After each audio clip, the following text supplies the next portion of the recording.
До нашего времени сохранилась весьма мало информации о личной жизни так называемых скопцов, мужчин-евнухов. В основном эта информация касается черных скопцов, которые проживали в гаремах султанов Османской империи. Итальянец Эдмундо де Аменчис довольно подробно описал в своих произведениях время правления Абдул-Азиза и особенно уделил внимание и евнухам из османского гарема, поскольку даже был знаком лично. В то время евнухов постоянно видели в Константинополе. Их можно было достаточно просто узнать. Все они имели общие черты, такие как высокий рост, дряблые полные тела, больше схожие с женскими, непропорциональные руки и ноги и высохшие лица с заостренными чертами и не имеющие растительности. Еще одной отличительной особенностью была их своеобразная одежда. Одетые в феску красного цвета, сюртук и брюки по западной моде, с кожаным хлыстом из шкуры бегемота. Они производили довольно пугающее впечатление. Особенно это проявлялось тогда, когда посторонние люди дерзили слишком долго смотреть на женщин, которых евнухи сопровождали во время прогулок. Зачастую евнухи добивались весьма большого влияния, могли быть советниками самого падишаха и влиять на ход событий в Османской империи. Многие родители сами продавали своих детей с надеждой, что те станут евнухами и смогут устроить свою жизнь. И что самое интересное, итальянец узнал про черных евнухов тот факт, что порой евнухи занимались поиском жены. И тут возникает вопрос, а для чего скопцу нужна жена? Ведь он уже и не мужчина в полном понимании этого слова. Ответ на этот вопрос совсем не прост, но довольно логичен.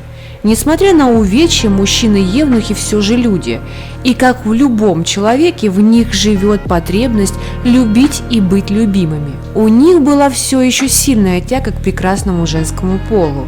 Из-за операции по скоплению вполне закономерно, что у них не было физической возможности любить женщину, поэтому в жены они выбирали женщину-подругу, а не любовницу. Зачастую выбор делается в пользу женщины, у которой уже есть ребенок. Евнухи долго наблюдали за выбранной женщиной, и если она вела себя порядочно и пристойно, то такой женщине делали предложение.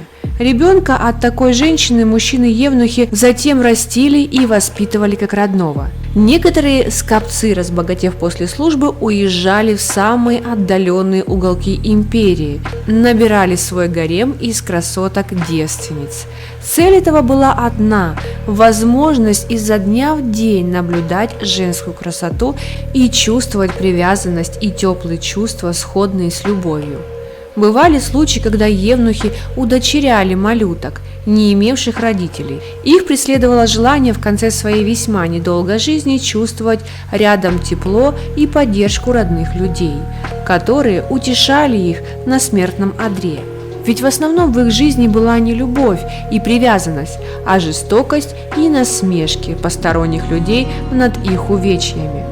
Многие евнухи, служившие в гаремах османских владык, уйдя на покой, старались покинуть столицу и уехать как можно дальше. Там на какой-нибудь вилле проживали остаток своей жизни, каждый день пытаясь забыть все неприятное и злое, что им довелось пережить. Еще один факт из жизни евнухов состоит в том, что все-таки некоторые из них могли вступать в интимную связь с женщиной. Но как же так? Ведь евнухи – это скопцы, у которых отсутствует мужское достоинство. В гареме султана с этой целью за ними даже наблюдали врачи. Ведь бывали случаи, когда у оскопленных мужчин сохранялась эрекция. А разгадка кроется в том, что при проведении операции по кастрации было возможно проведение как полной, так и частичной. При частичной кастрации у мужчин были удалены только семенники, но сам половой орган оставался. И если операцию проводили в молодом возрасте, то в редких случаях такие мужчины могли сохранять половое влечение. Такие евнухи тщательно скрывали свою тайну, ведь если об этом узнает султан, то смерти было не избежать, хотя искушение и терзало их каждый день. ведь наложницы и андалистки султана не считали нужным скрывать от евнухов свои обнаженные тела. По идее, все евнухи не должны испытывать физическое влечение к женщинам, поэтому их и допускали на женскую половину. Некоторые наложницы могли вступать в интимную связь с евнухами, ведь риска забеременеть не было, а гарем был слишком велик, чтобы падишах мог уделить внимание каждой невольнице. Один летописец поведал случай из жизни евнуха султанского гарема. По его словам, один евнух влюбился в наложницу султана и тратил на нее все свои заработанные деньги. При любой удачной возможности они тайком назначают встречи, чтобы заниматься любовью. Возникает вопрос, а правда ли женщины получали удовольствие во время интимной связи с черными евнухами? По всему выходит, что да, раз они снова и снова прибегали к этому средству. И, как ни странно, обычные здоровые мужчины порой им даже проигрывали в любви.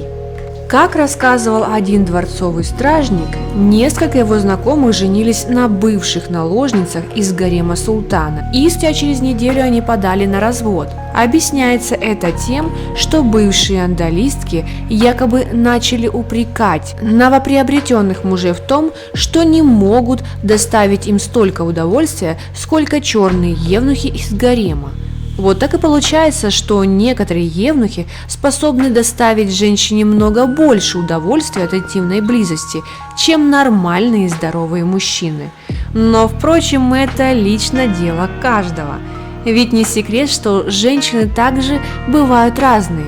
Встречались и такие, которых редкая близость с черным евнухом вполне удовлетворяла их физическую потребность в близости. Еще известно, что средняя продолжительность жизни евнуха составляла примерно 44 года, а еще они были весьма богаты, что и делало их довольно привлекательными в качестве мужей. По мнению андалисок, которые вступали в половую связь с евнухами, утверждают, что они в совершенстве владеют искусством любви. Чего нельзя сказать об обычных мужчинах тех времен, которые стремились лишь к собственному удовольствию.